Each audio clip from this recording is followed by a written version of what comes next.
Assalamualaikum warahmatullahi wabarakatuh. Berjumpa kembali dengan pelajaran IPA kelas 7 semester 2. Kali ini kita masih belajar tentang klasifikasi makhluk hidup.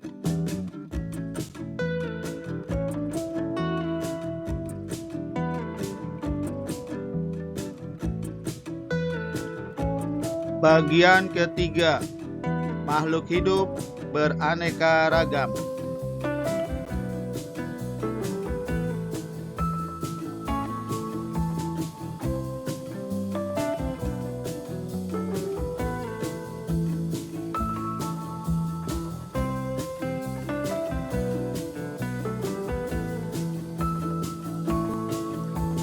Tujuan pembelajaran pada bahasan ini adalah pelajar dapat menganalisis karakteristik khas setiap kerajaan makhluk hidup dan menjelaskan peranan makhluk hidup dalam kehidupan manusia.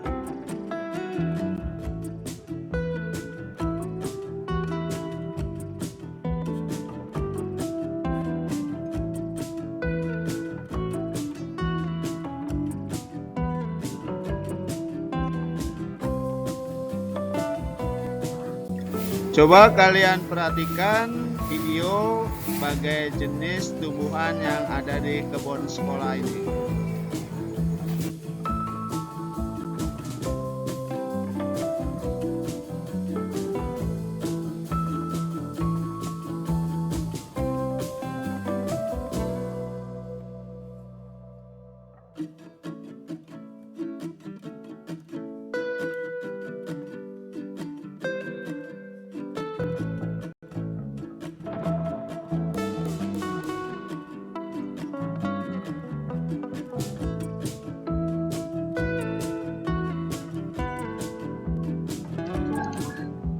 Setelah kalian mengamati berbagai jenis makhluk hidup di kebun sekolah, kalian pasti menemukan bahwa makhluk hidup beraneka ragam bentuk dan ukurannya.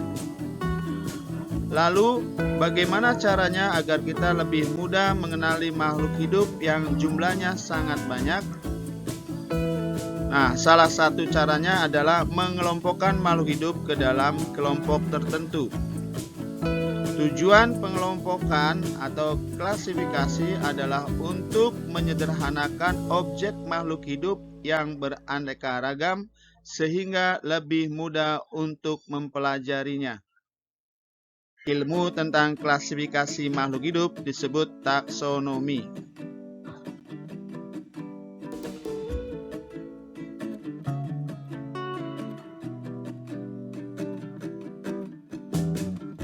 Baik, langsung saja kita bahas. Yang pertama, urutan takson makhluk hidup. Apa itu takson? Jadi setelah kita mengelompokkan atau mengklasifikasikan makhluk hidup, maka hasil dari klasifikasi makhluk hidup adalah terbentuknya kelompok-kelompok makhluk hidup yang memiliki banyak persamaan yang disebut takson. Jadi takson ini adalah kelompok makhluk hidup yang memiliki banyak persamaan. Nah, secara lengkap urutan takson pada makhluk hidup bisa kita perhatikan di tabel berikut. Jadi takson yang paling tinggi adalah Regnum, ya. Kalau hewan itu adalah kingdom, ya. Ini Regnum ini untuk tumbuhan. Di Indonesia kan adalah dunia, ya. Takson di bawahnya ini adalah Divisio untuk tumbuhan dan Phylum untuk hewan, ya. Di Indonesia kan ini divisi atau Phylum.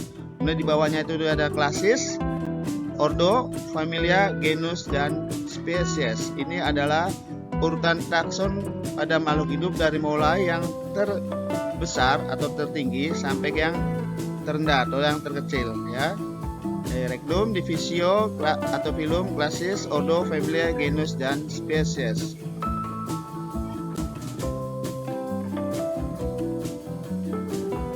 Nah, sekarang bagaimana jumlah anggota takson dan persamaan ciri yang ada pada tiap-tiap takson? Coba perhatikan gambar berikut. Jadi makin ke atas, makin tinggi tingkatan taksonnya, maka jumlah anggota taksonnya makin banyak.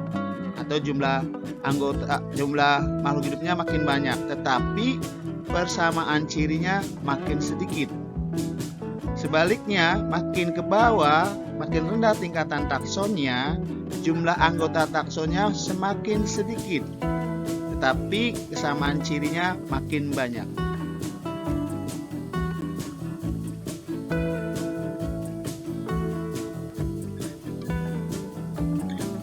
Berikut ini adalah perbedaan takson untuk tumbuhan dan hewan. Perhatikan tabelnya.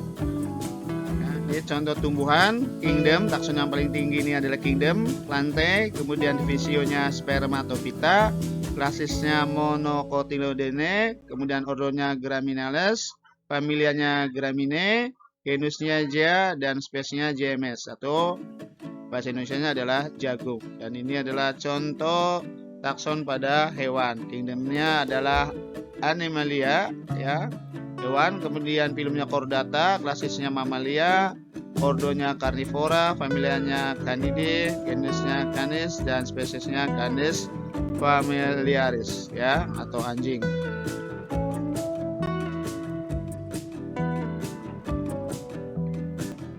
Tadi telah diberikan contoh takson pada tumbuhan, di mana di sana untuk spesies jagung ditulis Gea maes. Bagaimanakah cara atau aturan penulisan spesies tersebut? Kita bahas yang kedua, yaitu tata nama penulisan spesies. Tata nama penulisan spesies menggunakan aturan binomial nomenklatur atau sistem nama ganda. Aturan-aturan dalam sistem binomial nomenklatur adalah sebagai berikut. Yang pertama, nama spesies terdiri atas dua kata. Kata pertama adalah nama genus dan kata kedua adalah penunjuk spesies. Yang kedua, kata pertama diawali dengan huruf besar dan kata kedua ditulis dengan huruf kecil. Yang ketiga, menggunakan bahasa Latin atau ilmiah atau bahasa yang dilatinkan, yaitu dengan dicetak miring atau digarisbawahi secara terpisah untuk nama genus dan nama spesiesnya.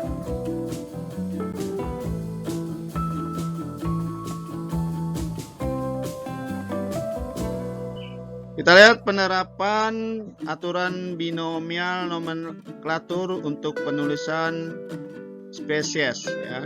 Contoh nama ilmiah jagung adalah JMS. Ya. Nah, kata Gea ini kata pertama, ini menunjukkan genus, dan mes ini kata kedua menunjukkan spesies. Ya. Kata pertama ditulis dengan huruf besar, ini Z-nya huruf besar, dan kata kedua ditulis dengan huruf kecil, M-nya kecil.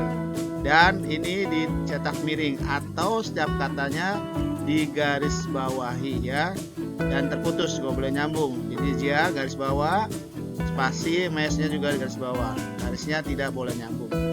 Kemudian contoh yang lainnya dapat dilihat di tabel ini untuk nama-nama ilmiah dari tumbuhan dan hewan.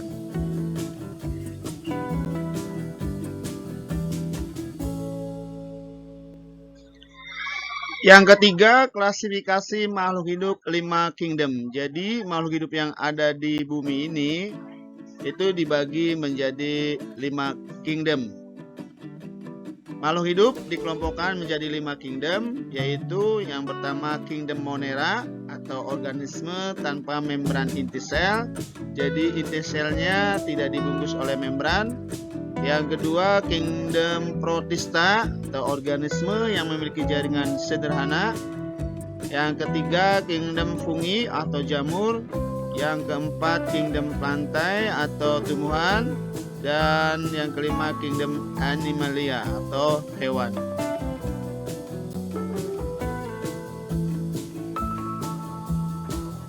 Baik, kita bahas satu persatu. Yang pertama, kingdom Monera. Karakteristik umum dari kingdom Monera, yang pertama prokaryotik atau tidak memiliki membran inti sel. Yang kedua, tidak memiliki organel atau bagian-bagian sel seperti mitokondria, kemudian lisosom dan yang lainnya. Kemudian 3, mikroskopis, artinya tubuhnya sangat kecil, berukuran mikro dan hanya bisa dilihat dengan mikroskop. Yang keempat, uniseluler atau multiseluler, tubuhnya ada yang hanya tersusun oleh satu sel atau uniseluler dan ada yang disusun oleh banyak sel atau multiseluler. Kemudian memiliki dinding sel. Yang keenam, bentuk dari sel Monera itu beraneka ragam, ada yang bulat, batang, atau spiral. Yang ketujuh, kosmopolit atau dapat ditemukan di mana saja. 8, reproduksinya secara vegetatif atau aseksual dengan cara membelah diri atau fragmentasi.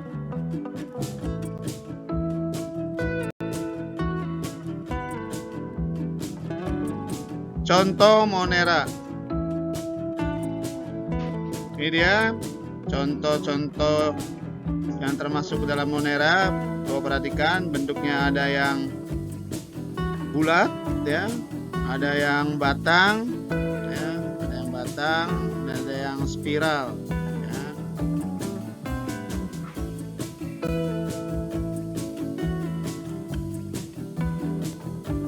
Bagaimana peranan Monera dalam kehidupan manusia? Kita lihat peranan Monera dalam kehidupan manusia.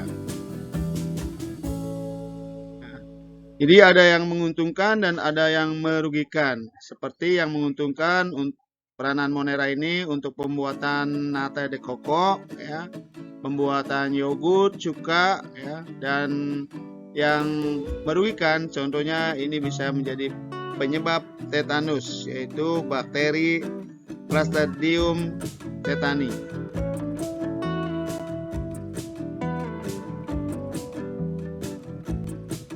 B. Kingdom Protista. Karakteristik umum dari Kingdom Protista, yang pertama, eukariotik. Dia sudah memiliki membran inti sel, jadi inti selnya sudah terbungkus oleh membran. 2. Memiliki jaringan yang sederhana dan tidak memiliki organ. Jadi organisme protista ini baru sampai tingkat jaringan, belum sampai ke tingkat organ. 3. Sel tubuh yang menyusun protista ada yang mirip dengan hewan, tumbuhan, dan jamur, tergantung jenis organismenya. Dan yang keempat, ukuran tubuh protista bervariasi, mulai dari yang berukuran mikroskopis hingga yang terlihat jelas oleh mata.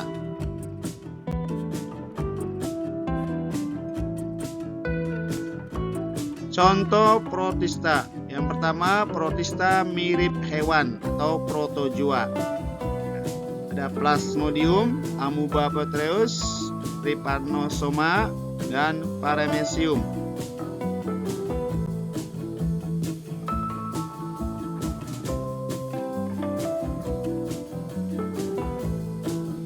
Contoh yang kedua, protista mirip tumbuhan, alga atau ganggang. Ini dia contohnya.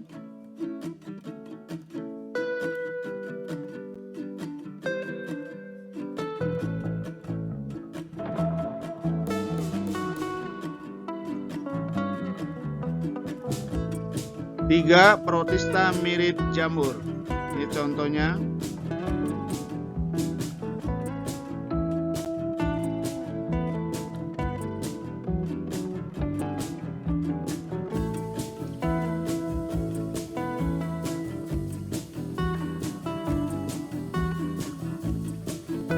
Bagaimana peranan protista dalam kehidupan manusia? Kita lihat peranan protista dalam kehidupan manusia. Coba perhatikan tabelnya. Jadi protista berperan, ada yang menguntungkan bagi manusia dan ada yang merugikan. Contoh yang merugikan ini adalah Trypanosoma gabianceae, ini penyebab penyakit tidur, ya. Plasmodium malaria, penyebab malaria. Contoh yang menguntungkan nih ada Gladium sp dan Gracilaria. Ini adalah bahan pembuat agar-agar. Ini yang menguntungkan. Kemudian yang merugikan lagi, ini ada yang menyebabkan parasit pada ikan, parasit pada tanaman kentang atau tomat.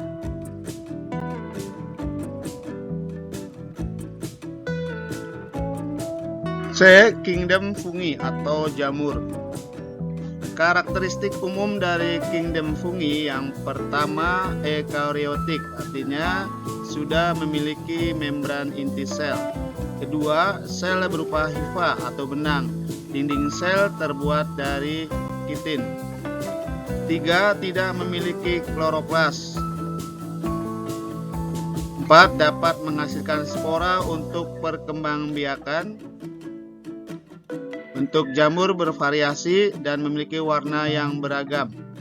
Kita lihat gambar jamur, jadi tubuhnya tersusun atas benang atau hifa. Kemudian ini ada spora sebagai alat untuk perkembangbiakan.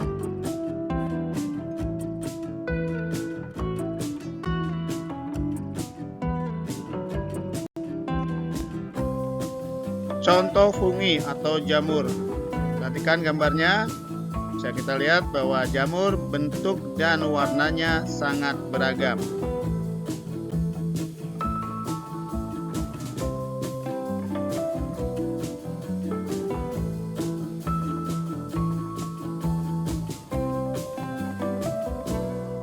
Peranan jamur dalam kehidupan manusia.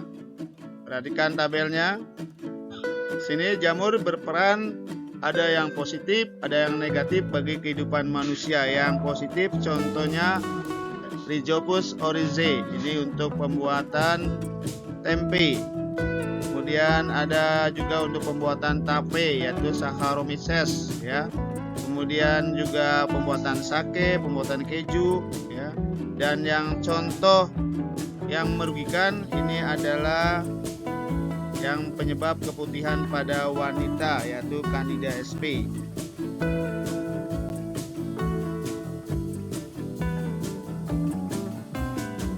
D. Kingdom Plantae atau tumbuhan. Karakteristik umum dari Kingdom Plantae yang pertama, eukariotik, sudah memiliki membran inti sel. 2. Berdinding sel, memiliki kloroplas dan jaringan terdiferensiasi menjadi organ akar, batang, dan daun. Jadi plantae ini atau tumbuhan ini sudah memiliki akar, batang, dan daun sejati dan memiliki kloroplas, artinya bisa melakukan fotosintesis. Yang ketiga, berperan sebagai produsen ya, yaitu menghasilkan makanan. Jadi karena tumbuhan bisa berfotosintesis, maka dia disebut sebagai produsen. 4. Berkembang biak dengan menghasilkan spora atau biji.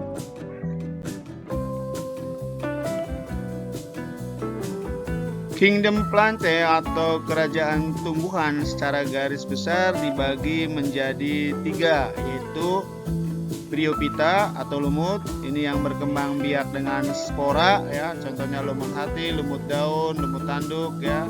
Dan yang kedua, Petridophyta atau tumbuhan paku, ini juga berkembang biak dengan spora ya. Kemudian yang ketiga, Spermatophyta, tumbuhan berbiji, ini berkembang biak dengan biji ya, dibagi menjadi tumbuhan berbiji terbuka atau gymnosperme dan tumbuhan berbiji tertutup atau angiosperme ya. Ini contoh-contoh gambar dari lumut, paku, dan contoh dari gymnosperme ya, cemara ya, dan angiosperme, ini pohon mangga contohnya.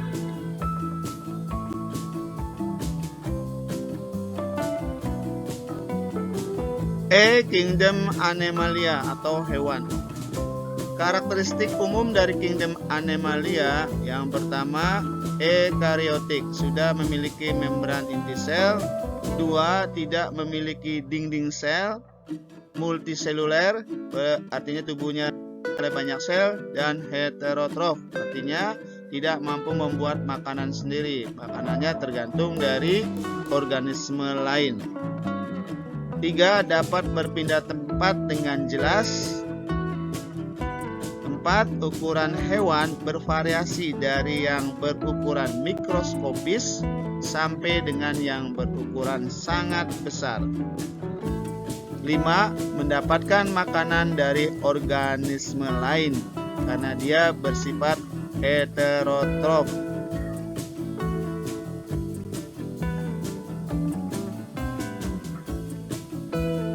Kingdom Animalia atau kerajaan hewan secara garis besar dibagi menjadi dua, yaitu invertebrata atau avertebrata, artinya hewan-hewan yang tidak memiliki tulang belakang, dan vertebrata, itu hewan-hewan yang memiliki tulang belakang. Ini adalah contoh-contoh hewan-hewan avertebrata atau invertebrata, dan ini adalah gambar contoh dari hewan-hewan yang memiliki tulang belakang atau vertebrata, ya. Ada ikan, ya, reptil, burung, kemudian mamalia, tikus tanah, manusia, dan amfibi.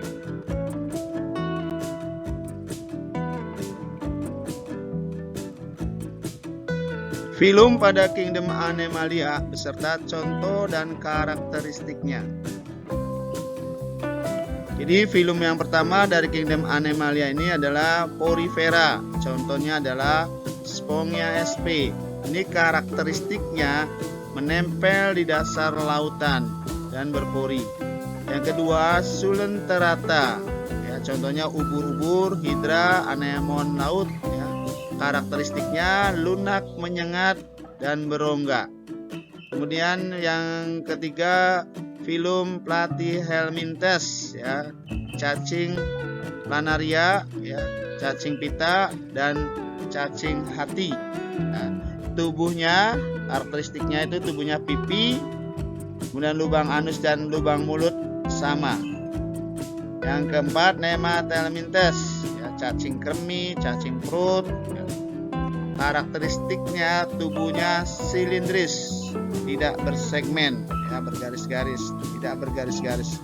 Kemudian yang kelima, Annelida, ya, contohnya cacing tanah, lintah. Nah, ini tubuhnya bersegmen. Yang keenam, Molluska, ya, atau hewan lunak. Contohnya cumi, kerang, siput, ya, tubuhnya lunak karakteristiknya.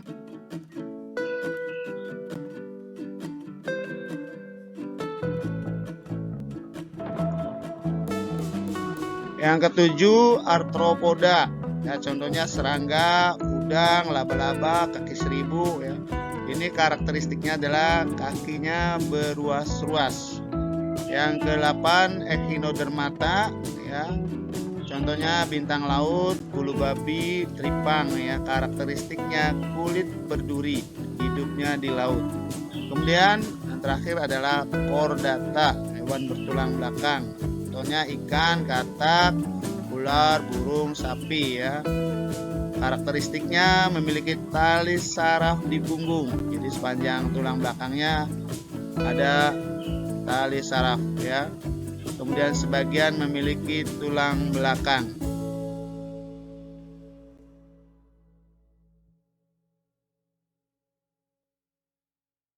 Ini adalah gambar contoh-contoh hewan avertebrata atau invertebrata, ya. Ini Porifera, ubur-ubur, cacing pita, cacing gelang, cacing tanah, dan cumi-cumi, siput atau keong, ini bintang laut, ya, kepiting, dan lebah. Ini contoh-contoh hewan avertebrata.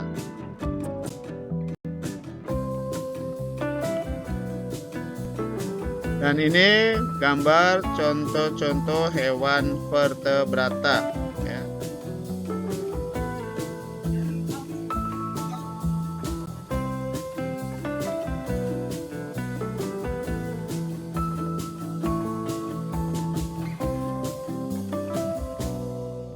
Baiklah, untuk mengetahui seberapa persen kalian memahami bahasan tentang makhluk hidup beraneka ragam, mari kita uji kemampuan kalian. Ya, silakan kerjakan di buku latihannya.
Demikian bahasan tentang makhluk hidup beraneka ragam. Semoga bermanfaat. Terima kasih. Assalamualaikum warahmatullahi wabarakatuh.